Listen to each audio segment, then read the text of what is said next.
Get this and get it straight. Crime is a sucker's road, and those who travel it wind up in the gutter, the prison, or the grave. I didn't know it, but I was caught in a smokeout that led from a search for a lady in black, past murder at a highway inn, to gunfire at a warehouse, for a girl already dead in the morgue. From the pen of Raymond Chandler, outstanding author of crime fiction, comes his most famous character in The Adventures of Phillip Marlowe.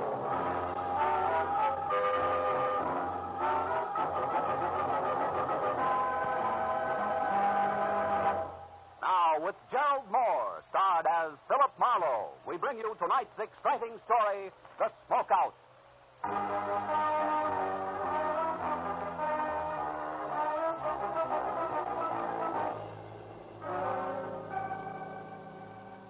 Never seems to fail.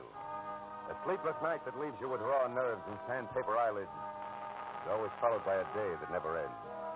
A kind of long, tough day that keeps you on the move until life in the city is finally reduced to no more than a confused, clatterous stink of exhaust fumes and an aimless mob of shallow people milling around, looking for nothing but a chance to con each other out of a lousy butt. And this was no exception. Because when I finally decided to quit, to get out of it, to go someplace quiet and relaxed, I found myself instead in a hurry all over again. I was on my way to a very public building on Spring Street at the stubborn instigation of one Detective Lieutenant Matthews of Homicide, whose phone call 20 minutes ago had caught me as soon as I opened my apartment door. Where you been, Marlowe? Don't you ever check in at that office of yours? And on days like this, Matthews, they don't give me a chance. What's up? Tell me all you know about Vera Hamlin, Phil. Who's Vera Hamlin? A girl. No fooling. Are you real sure you don't know her? Positive. Am I supposed to? Maybe she used another name. Pretty, blonde, about 5'6", a sweet kid, apparently. I can think of a lot of women who fit that description, Matthews. Yeah, you could. But this one wrote you a letter yesterday. I didn't get it. Then I haven't been to my office at all today. Why? She wanted your help. How do you know? Well, we picked it up from the imprint in an open pack of stationery in her apartment. Oh? Better come down and take a look at her, Phil. Take a look at her. Where is she? In the morgue. Oh. She was struck by a car last night. Accident? What makes you ask that, Marlowe? Your dubious tone of voice, Matthews. Well, was it an accident? I guess so. Maybe I've been a cop too long. I get suspicious myself on dark nights. Can understand it. Come on down, Phil. Right away. I'll meet you there.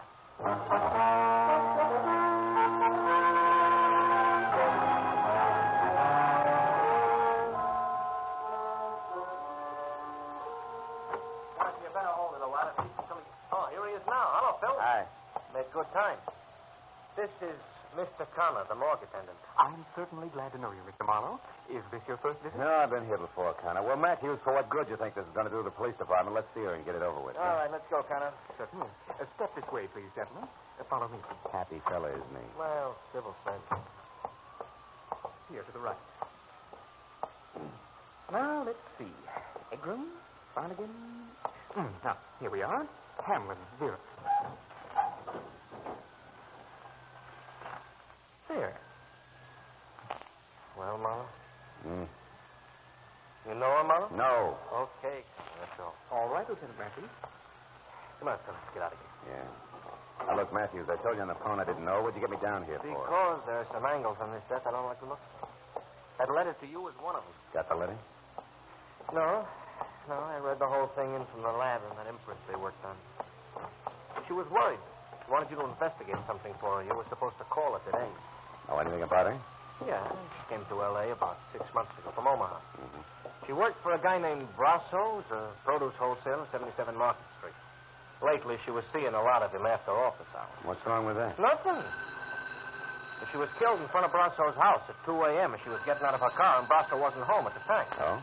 He has a fair alibi. Puts him out on Highway 101 north of Santa Monica when it happened. Excuse me, gentlemen. I'd better get the phone. Yeah, do that. What about the motives, Matthews? No motive. Well, then why are you so upset? Why was she so upset? What did she want you for? That's not enough for you to If I go had on. that one answered, I'd know where to go from there. I know, but you're pinning a murder rap on somebody. What do you mean murder rap? I'm not up to that. for you, Lieutenant. All right, thank you. Excuse me, Mister. Hello, this is Matthew. Yeah. A witness. Says it was murder. Phil, get a load of this. What? Yeah, give me that again. Yeah, a woman. Saw it happen, huh? Great. Who was it? The lady in black. Where'd you get that? It sounds corny. Where did you get that? It sounds... What? You mean there's a story about it out now in the L.A. Journal? Yeah, I'll be back there in 5 minutes. And listen, get a hold of the reporter who wrote that story and hang on to him. I want to talk to that wise punk. How do you like that? How do you like it? Yeah, Vera Hamlin murdered with an eyewitness to prove it. Only the police department is the last outfit in town to know. Come on, Phil. Where to this time? To buy a newspaper, find out what's going on.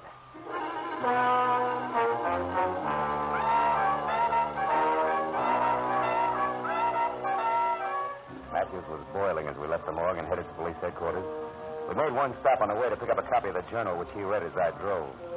The kind of smoky, well-illustrated sensationalism that clouds issues, doubles police work, and sells papers. Exclusively to the Journal tonight that she was an eyewitness when a mad killer purposely swerved his speeding car into curvaceous blonde beauty Vera Hamlin outside her lover's Brentwood home late last night. If that's journalism, I'll eat my bag. Keep reading. You're a cop, not a critic. Yeah, but I got taste.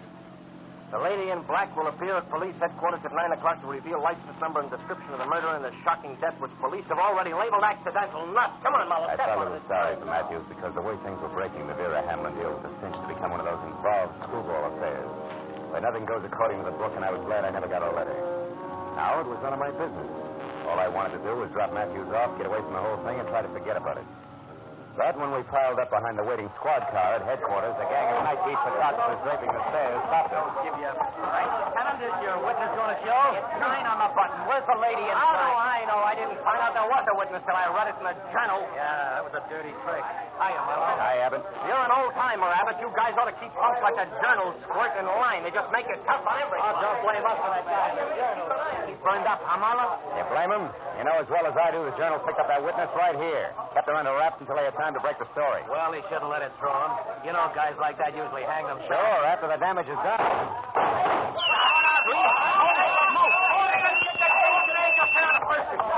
Now, I've had enough today, Matthews. Besides, nobody in City Hall signs my check. Good night.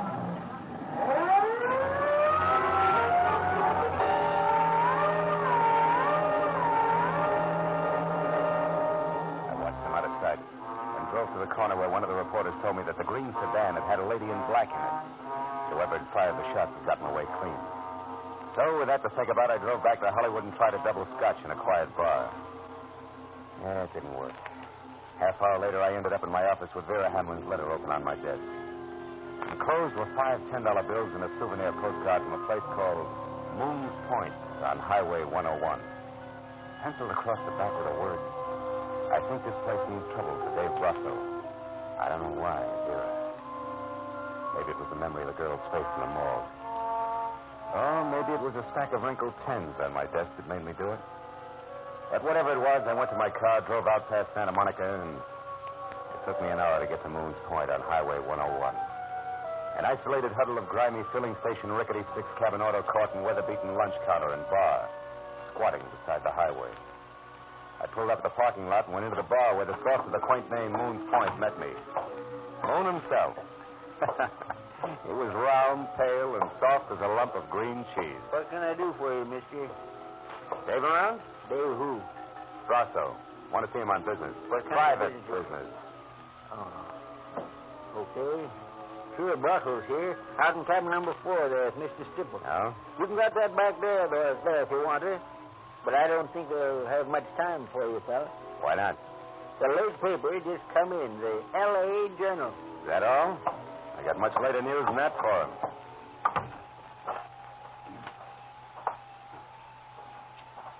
Hey, you. Who's there? Pull it down, will you? My name's Baggett. Agent sign asking for Dave Brasso. Well, I think you're a cop, and I might be able to do you a little favor. What do you got in mind, Baggett? Well, since there don't seem to be much love lost between you and Brasso, I'll tell you. I believe in an eye for an eye and tooth for tooth, see? I used to be a driver for Dave Brasso, only yesterday I got canned. Thrown out. Pull off my truck and fire for no reason at all. So? Oh, so I've been sticking close to him, just waiting for a chance to pay him back. And I've been finding out things you might like to know. Give me a for instance. Well, for instance, he had a fight. A knockdown, drag-out argument with that Vera Hamlin girl last night, just an hour or so before she was run over. She claimed he was seeing another woman. What's that prove, Baggett? She was found dead in front of his house, Bud. You added up. And that's not all either. I know why he's hanging around out here. Also, why it ain't going to do him one bit of good. I got plenty to tell him. Wait a minute. Hold it. Yeah. That's Monty Stipple who opened the door to number 4 there. I got to get out of here. But I got plenty to tell, Bud, so when you're finished in there, come on over behind the grease rack at the filling station. I'll be waiting for you. I don't know how you feel, Dave. You're on edge. You got reason to be, but running back into town won't help you any. So they got a witness. She's already told it. Wait a minute. There's somebody outside here.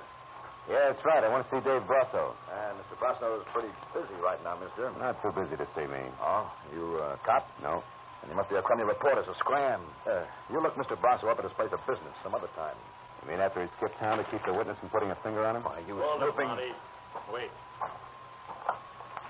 Who are you? What's your dive, soldier? Name's Marlowe, private detective. I'm here because Vera Hamlin wrote me a letter yesterday. Vera? Monty, get lost for a couple of minutes, will you? I want to talk to this guy. Don't you go think you on, better go let me- on, beat it. Well, okay.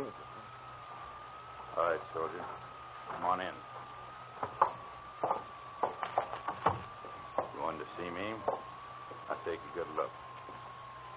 Well? Okay, so you're big, Brasso. Husky enough to run over somebody and kill him. Without even getting into a car. I'll let that one go by, soldier. Where's the letter? Locked up in my office. What'd she say in it? She wanted something to look into and said this was a good place to start. Jealous little fool. Is that what the fight was about last time? Right. You do find things out, don't you, soldier? That's my business. Well, maybe you know who this lady in black here in the paper is and what she's going to tell. Maybe. Might even know who was jumping up to try to kill her tonight and shut her up. What was that? You mean somebody... Come on, Brasso. Let's stick closer to the truth. You're a lousy actor. For instance, Vera wanted me to come to this dump because you and Sipple are holed up here. Why? That doesn't concern you. It's business. Sure, and when a girl accidentally gets in the way of business, she's run over by it. Is that the way you work? You keep harping on the same thing, soldier, and I don't like it. I was in love with Vera Hamlin. Maybe you're trying to use that to nail me in a frame. Maybe you're a sneak for that stinking louse Weber. Maybe you didn't get any letter from Vera at all, so get out of here and think up a new one. Your theories are getting way ahead of you, Buster. Who's Weber? Jerk. I said get out. I take that back for an answer, soldier, and you can get more of the same anytime you want it at 77 Market Street.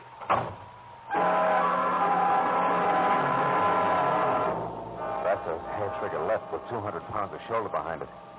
Piled me out of the door and flat on my back in the gravel. It was tallied my interview with him at 0 with one minor exception. My spiteful informer, Baggett, had some basis intact for his story, so I dusted myself off and made for the rear of the deserted filling station where the grease rack stood. There was nobody around. I waited a few minutes for him, and then I skirted wide around the auto court and looked in at the scaly window at the bar. Sipple was there with his nose in a beer glass, but no Baggett. I circled the building quietly, found nothing but indignant spiders and dark corners, and decided to try the grease rack again. When the back door to the bar opened, and Moon came out with a flashlight and a pail of garbage. He was halfway to a rack of cans when he froze. Like a bird dog with one foot in the air. Holy mackerel. His flashlight stabbing at a man's hand, hanging out over the edge of a shallow ditch. Look there. There's somebody laying in the ditch. Yeah. No wonder I couldn't find him. It's Baggett with a knife in his back.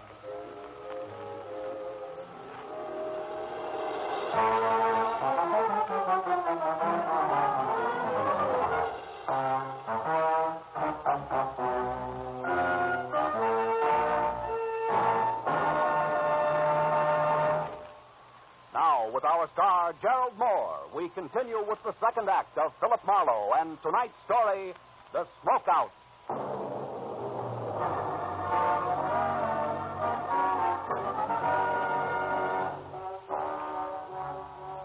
Even as death quietly hardened the hand at the edge of the ditch, the wheezing, pudgy circle known as Moon was already worrying less about why murder was sprawled at his feet and more about what the violent slaying of the truck driver was going to do to his roadhouse business as usual. Didn't make for wholesome listening. Finished. Dave Brasso, that Monday Sipple, all of them. They can take their trade and their trouble summers up. I got to make a buck like the next guy, but I sure ain't going to do it this way. Why, overnight a drink... Hey, wait a minute, Moon. What troubles are you talking about? Brasso and Sipple, I mean. What is it? Come on, speak up. It may be important. To who? To me and the law. To Baggett here. Maybe a girl who died a little ahead of her time. A girl who what? Hey, mister, you're talking in circles. Yeah, sure I am. And we don't have time for that, do we, Moon? Here, let go. Are you going to talk? Well? Okay, I'll tell you. It ain't no international secret. Now, get your hands off of me. All right, we'll make it fast. The setup, what is it, Moon? Too much competition. Another produce outfit run by a guy named Mike. He's been picking Brasso's trucks off along US 101 every other night. Sometimes it's a well-planned accident, and sometimes just sloppy hijacking, but all else is trouble. Trouble Brasso can't prove. Is that it? Yeah. That's the reason for Monday Stipple and the meetings out here. Stipple's supposed to get the proof for Hey, wait a minute. There's a guy going to the car next to mine. Oh, that's Brasso, Marlowe. And like I said, I've had enough. For my dough, it's time to call the cops. Good luck, sucker. Dave Brasso was out in front by no more than 30 seconds, so as I ran toward my car on the wall of dust, his tires had kicked up. I figured I had an even chance of catching up with him before he got back to Santa Monica and into heavy traffic. But I figured differently when I had one hand on the door of my car. I had to. Company said so. I'm holding a gun. Please don't move. She was standing someplace behind me, and when I did as told, she moved around in a wide, careful arc until we faced each other across a chunk of dark night. It revealed only two things. One, she was holding a gun, and two, there was no mistaking her. This was a lady in black. Those car keys there in your hand. Throw them here, please. Now, wait a minute. I'm sure we can talk. Please, let me have them. Okay. Now what? Now, whoever you are, you can look for these when I'm Hey, gone. listen. I don't want to be interfered with. Now, wait a minute. Oh, I get it. You're afraid something will jar the sale price you've set for Brasso, huh? Yep. What are you talking about? That ever-sinking routine known as blackmail. Or to be very specific, a mystery witness, you, the lady in black, who almost gets to the police to tag a killer. Almost so she could scare said killer into Jenna's frame of mind when next they meet. In other words, baby, it was all an act of pressure play on Dave Brasso. Now it's time to collect. Do I go on? No, you don't. You just do as I say. You just turn around and walk. And think a little. Think about the pistol shots that you neglected to mention, which somebody took at me while I almost went to the police. Or did I do that myself? Also for the sake of Mr. Brasso's frame of mind. It's possible. I don't think so. Now go on, start walking.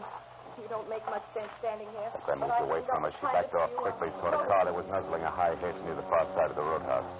So I knew that any move I intended to make had to be done right then and there. But she must have known just as much because that was when the gun she held got mad enough to start spitting my way. I dove for the gravel at my feet, then practically burrowed my way across a dozen uncomfortable yards of chopped rock to the shoulder of a line of trash cans, all of which left me scarred, safe, and in time to do nothing more effective than swear.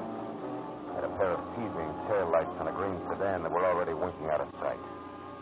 Didn't help much.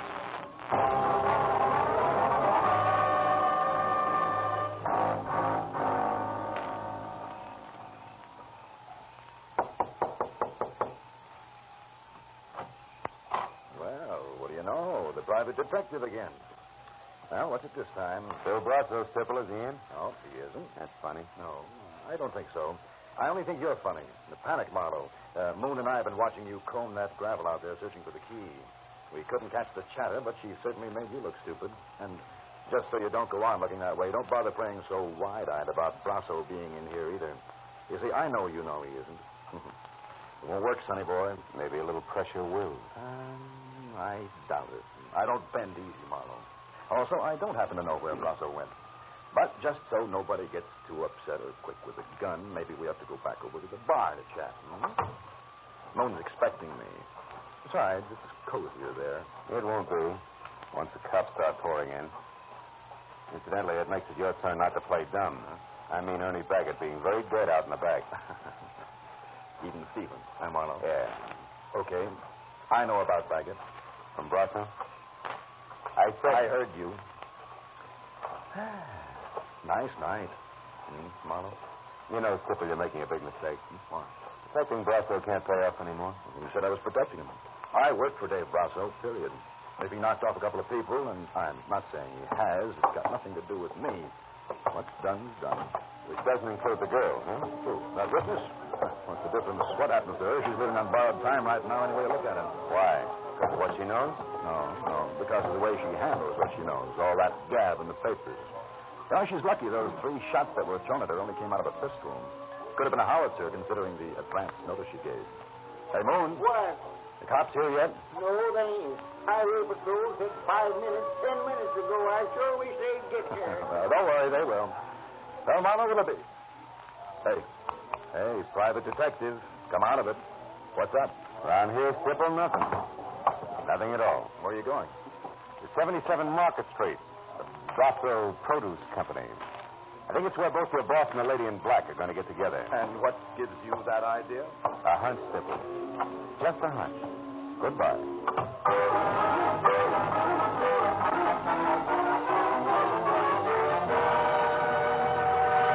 The Brasso produce company was a half a block of corrugated metal warehouse crouched behind a wide loading ramp, which at 2 a.m. bustled with enough noisy, fresh vegetable business to turn night into day. And when I was out of my car, clear of the whirring electric hand cart, and making my way in between sided lettuce crates toward a cage marked dispatcher, I kept wondering how a guy who built an outfit like this single-handed could have possibly made the mistake I figured was his.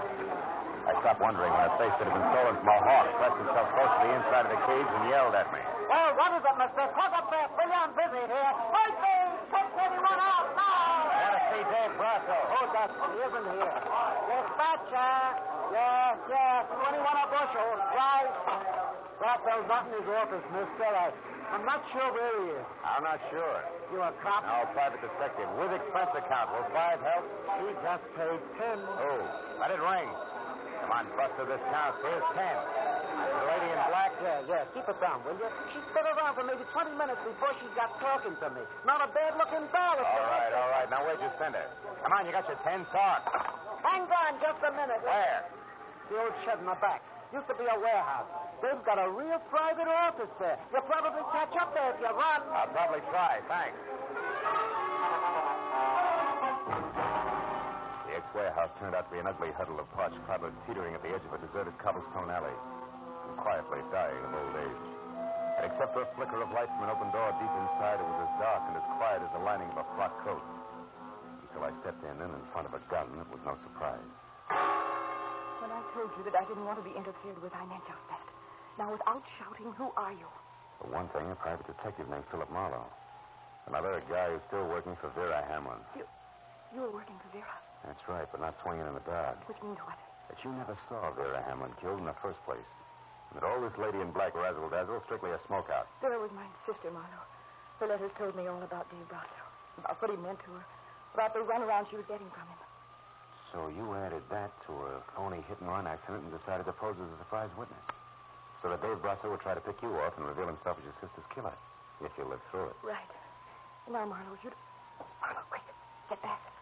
Brasso just turned that light off in there. He's coming out, and I'm going to meet him. No, don't. Look, Listen. If you want to help stay where you are, keep quiet. Oh, brother. I'd better be right. She moved one slow step at a time toward the long, thin triangle of light the open warehouse door spilled across the sawdust flooring. I slid my 38 from shoulder holster to the right hand, and the hair on the back of my neck started to crawl. And suddenly there was nothing to do but wait. You can stop right there, Mr. Brasso. Huh? Who's there? Who are you? A girl named Hamlin, Mr. Brasso. Frances Hamlin. A girl who knows all about how my sister really lies. It was only a sudden flash of light with the room taking it. It was a pistol raised and aimed at the back of Francis Hamlin's head. It was all the cue I needed. Drop it, Pepper! Don't shoot again! Don't shoot again! Marlowe, quick, you Brassos, get out. Yeah, but he's harmless, honey. He and Stipple aren't on the same team as far as your sister's concerned. Did you hear that, Brasso? Yeah, I heard you, Marlowe. Well, then Stipple killed my sister. Why, Marlowe? I don't know. He's the one to ask about that. All right. Why, Stipple? Dave, why did you do it? Dave, stay back. Why? I did it because she caught me at my place, caught me talking to Mike Weber. You worked for Weber for the guy who was wrecking our business? Yeah, Dave, please, I didn't know what I was doing. She was going back to you to tell you what she saw. You double-crossing lousy! Hey, that's enough. No, it isn't. Please, Dave. I've got something to finish.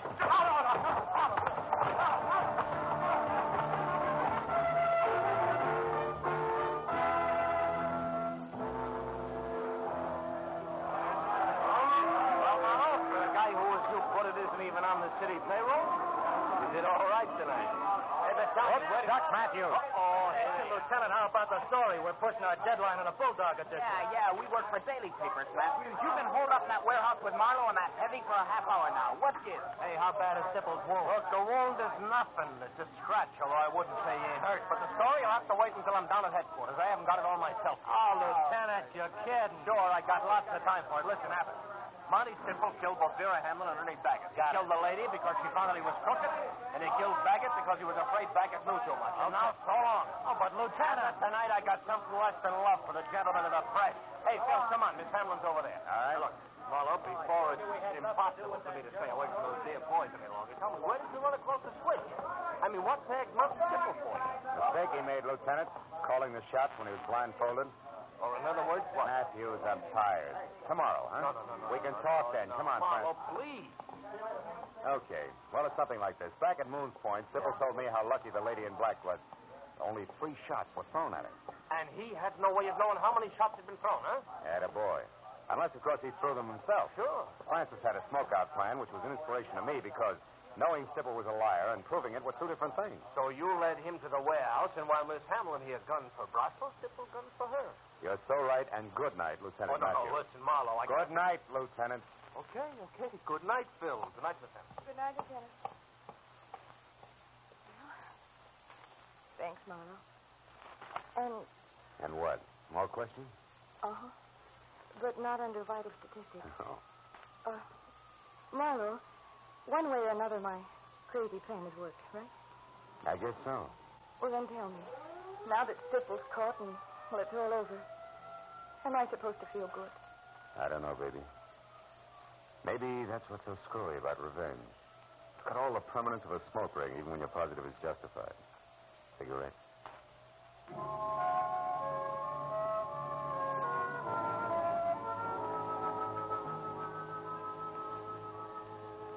I'd been dog-tired when it started. Whipped. Fed up with the city and the aimless, milling mob of shallow people. Always hungry for a buck that made it move. But now as I drove through the quiet, empty downtown streets and listened to Frances Hampton talk about her sister, who had never been anything but nice, I stopped thinking about those money grubbers and thought instead about the ones like Vera. All the people all over the world who sometimes get in trouble because other people won't realize the world is not for sale. Yeah. The Veras are the ones to keep in mind. And that was when I decided that I was only tired, not whipped, not fed up. All I needed was a good night's sleep. So I went home and got it.